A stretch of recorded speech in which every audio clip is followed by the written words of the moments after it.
Greetings and konnichiwa, and welcome back to the Onyx Tavern vlog series on ToQger. Today we will be covering Station 9 of ToQger. The title of this episode actually has two different names depending on the source. It is either Memory is a One-Way Ticket or Love is a One-Way Ticket. However, I've decided to go with Love is a One-Way Ticket as is the most apt title for it. Pretty straightforward plot this week. Basically, Mio falls in love with a guy, which actually turns out to be a plot of the Dark Line, where basically they have men protect women, the women fall in love with them at first sight, then the men go ahead and break up with them and cause the darkness to emanate, to go ahead and power the enemy. And just saying that sentence makes me just like, I don't like these villains who are trying to gather emotion out of the humans to power their super weapon or power their Zords or bring their masters in. I'm really just getting tired of all of it. I mean, we pretty much had it in Gekiranger and Shinkanger, Ghostager had to a degree. I mean, it's all this human emotion stuff. I'm just getting real tired of it. I just want to go back to shooting missiles at the earth or sending out monsters to eat all the world's food. I mean, let's get back to the simple plots and stop with all this emotional stuff. But unfortunately, we're going to be stuck with that for the rest of the season with ToQger. So again, the plot is pretty straightforward, pretty simple and all that. Now, this is really a character piece about Mio. And the thing is, I'm afraid we don't really learn too much about her in this episode. I think we were supposed to, but I've watched the episode twice, and I just kind of come to the conclusion that nothing really is learned from her by the end. So basically, we have two instances, or at least three instances in this episode where Mio is her normal self. This is the ninth episode in, and we've already learned that she's prone to emotional outbursts. She gets crazy and goes off the deep end on just the smallest thing. Now, I'm attributing this factor to, again, her childlike nature, which is what I'm attributing to the ToQgers for these, I would say, character inconsistencies. But one, she's been consistent on this, and two, she kind of reacts like a child would in situations she doesn't understand.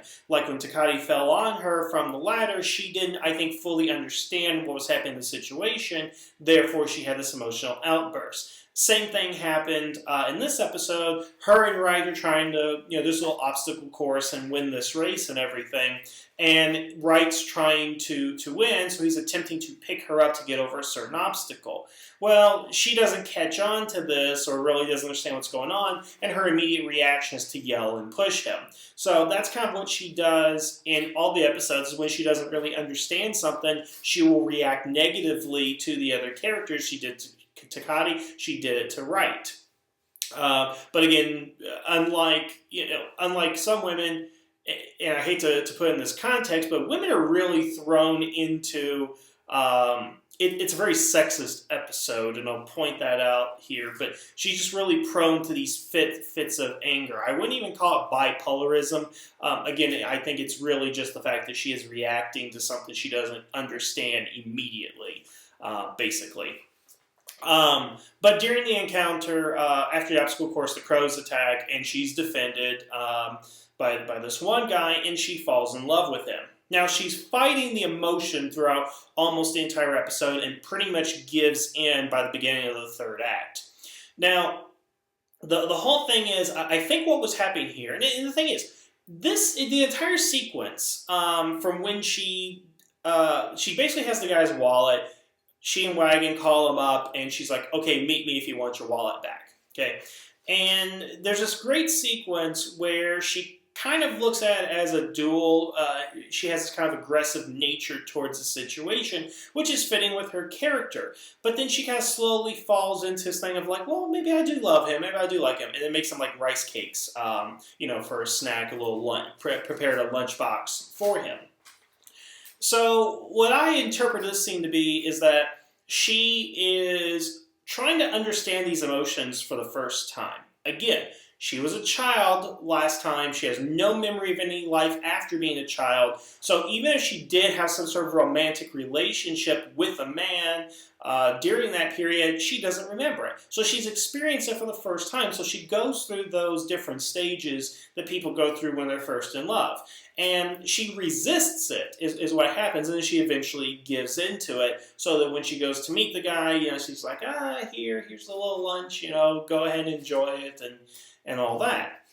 So, again, I thought it was really good. The director, I think, made some good choices in this episode. Very quiet, very subtle, and you really kind of see the evolution of her character in those few minutes, just going from denial of what's happening to full acceptance of that. But then we get into this weird thing. So again, what happens is the monster's kind of like a puppet master, takes control of the humans, and once they're in love and all that, he makes the men break up with them by destroying something and stomping their foots and stuff, and that's what creates the darkness. Now, it works for all the other women, except it doesn't work on Mio. And it's not really explained why it doesn't work on Mio. Now, she does say in the episode she'd rather protect people, because the guy that she saved basically said to her straight up, "You're a girl, don't do anything stupid, you look like the kind of person who needs protecting." Now, I don't know if that's the actual guy's interpretation of what's going on, or if it's the puppet master trying to lure them in with this. And I want to kind of get on him here in a minute. But, the guy she's with does the same thing. He destroys the lunch. And she's sad about it, but she doesn't have any darkness emanating from her, so she's not heartbroken. And she points out to the guy, I'm better at protecting people. Now, you can look at that a multitude of different ways. I think some people may interpret it that she doesn't need a man to feel fulfilled in her life, that her job is more important to her. And I suppose you could go that way, but I think it's kind of reaching almost. I mean, there are seeds of it there. I will concede to that. But I think it's more of again, the fact that she doesn't have any memory of relationships and being in love and everything like that. That a lot of us, when we break up with somebody, or somebody breaks up with us, we're really kind of in denial about it. And a lot of us don't cry about it. We just kind of like, whatever, I don't need her and stuff. And I think she may have had that in her, that the reason she's not doing anything, or she's not crying about, is that she's more in shock and awe and doesn't really understand what happened, as opposed to actually being sad about what happened, if you get my drift. And then when she finds out that the monster is involved, well, then she can't really be sad, because she knows she was being manipulated. So it doesn't necessarily, I think, inform us to her character as far as she doesn't need a man, her job comes first, and anything like that. I think it's more of her not understanding the emotions and reacting to them for the first time, but still being confused about them. She doesn't really know what's going on, and she's trying to put it together. And in that short time, it is revealed that the monster is behind it, so she reacts normally to the monster. So it really isn't anything, I don't think it's anything deeper than that, to be honest. And again, yes, there is the line about protection and all that, but I don't see how her wanting to protect him is making her not realize what he did was an awful thing by destroying her lunch and everything. But, it informs us to the character that she is not the damsel in distress, but I think we kind of knew that. Now, if this was Kokura, if it was her in this role, then I could understand that a little bit more. But given that Mio's already kind of the rough and tumble, tomboy, independent woman character, I don't think this was necessary for her. If she did fall in love, and she did kind of feel bad about it, I think that would be more in keeping with the character. But again, it's only 9 episodes, so it's really hard to tell too much about her. Again, what we know is that she's prone to emotional outbursts, and I think that comes from her child naivete. So take what you will from it. That just is my interpretation at the moment. Maybe if we watch a few more episodes with her and understand more of the things she does, maybe it'll kind of crystallize. But from this episode, I don't think we learned too much about what's going on, other than, again, the established she was a child, she has her memories lost, so she's looking at the world as a child would. That's the best I can gather from what we've seen here. A couple of other notes on the episode, just a few things that I find kind of interesting. So they're doing maintenance, and they're doing maintenance on the Rainbow Line, so they have to take residents up in the Diesel O for a short time while that maintenance is happening. One, I like the idea that they actually bring up the Zords have to be repaired at times.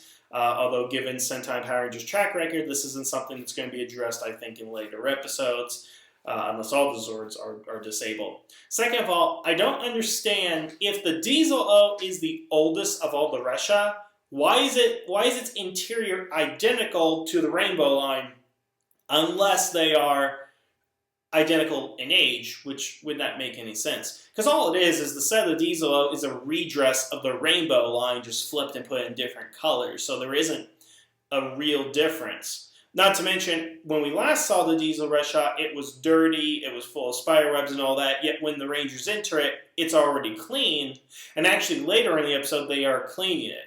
I don't know if they shot out of order or mixed up a couple of pages with the script, but are we to believe that Wright in the last episode actually cleaned the whole thing, or the thing was already clean? Because that would make a lot of sense if the cockpit was dirty and nasty, but the rest of the train was clean. And that's just kind of a curious thing that came up to it. We don't learn much about our villains again this episode, and actually, at the end of Station 8, we did learn that the Baron was trying to, he was doing some sort of plan that he distracted the ToQger with. But we don't get follow-up on that plan. If it was actually this plot with the love relationships, then that would have already been happening prior to the ToQger arrival. Because they've had several plots and issues that have happened before they arrive, but this plot seems to be executed while the ToQger were in the town. So he obviously, there's still some sort of mystery left over from Station 8, and maybe we have to wait a few more episodes to see what that is, basically.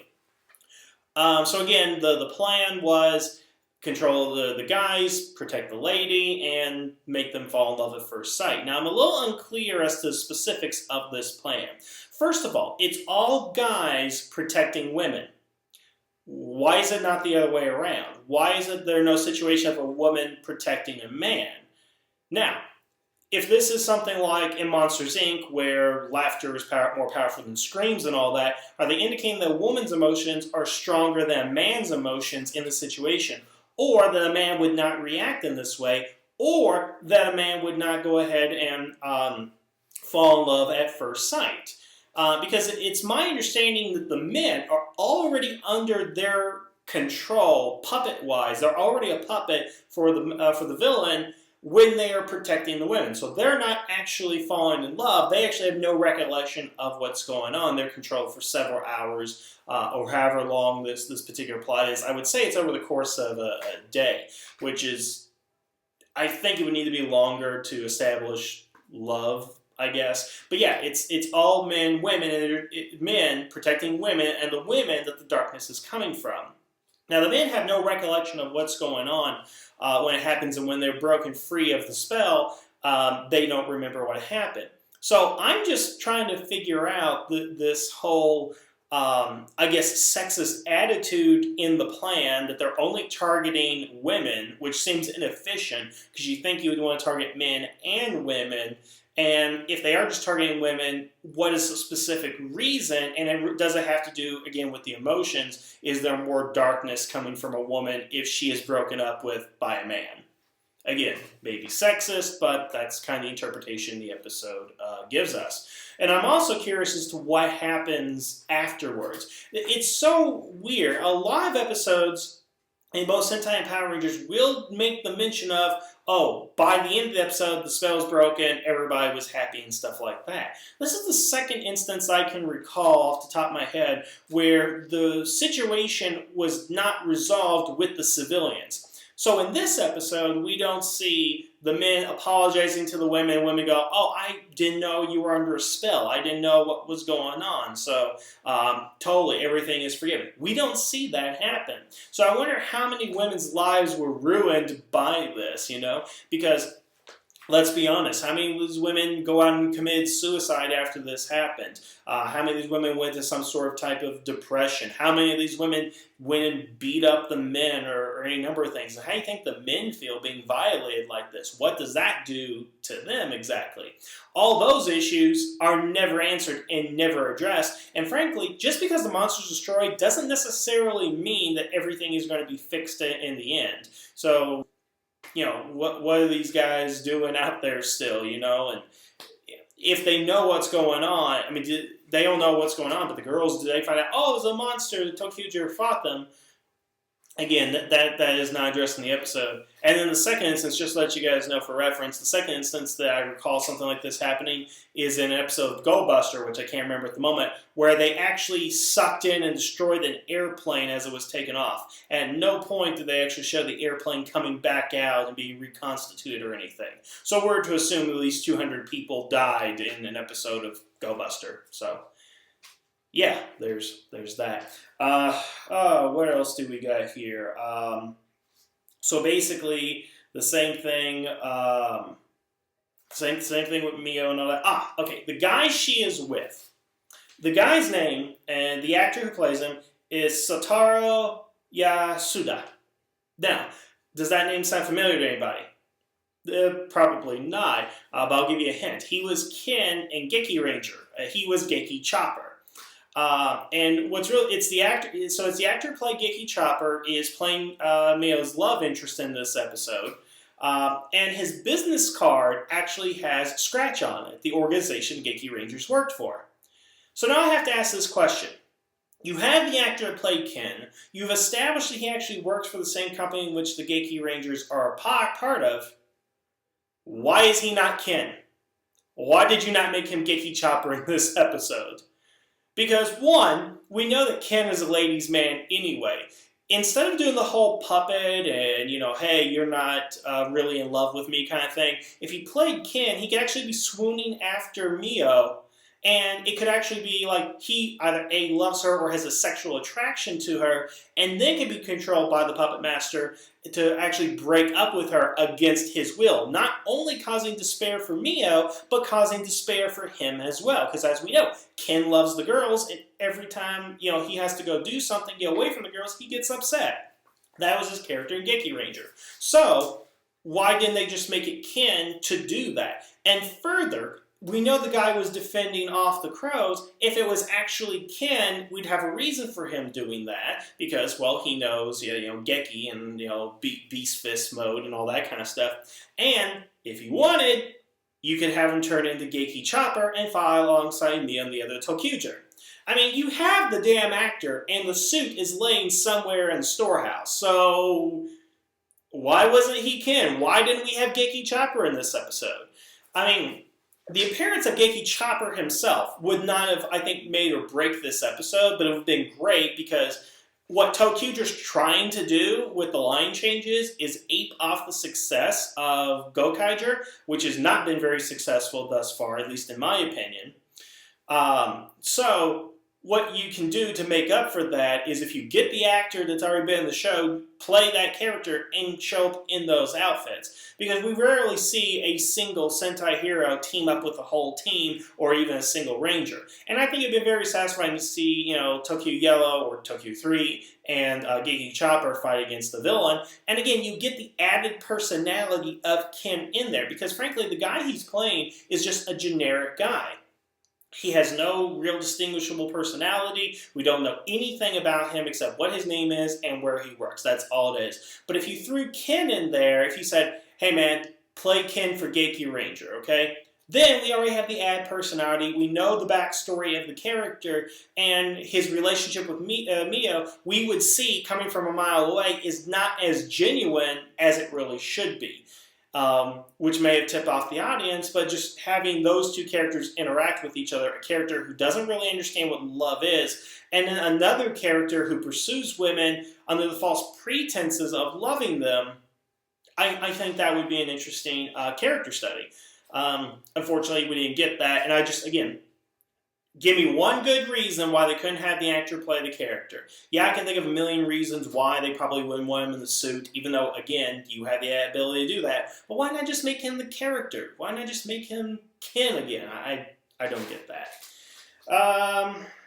Yeah, so that's pretty much all I have to go ahead and say about this episode. I'm trying to read my own notes. It is so hard to go ahead and do that. But yeah, that's what I got, and I hope you guys enjoyed the episode. It was definitely better than the last one. I love the character pieces. I like it when finding the new Zords is really secondary to the growth of a character or understanding a character better. Again, I don't think we necessarily got that with Mio, but it was nice to actually pay attention to her and see her go through these changes throughout the episode. It is basically, I think, what was really fun about it. So next time, when I come back, we will go ahead and have Station 10, and we will see what's happening there. Otherwise, thank you guys for joining me. Have a good evening, and the tavern is now closed.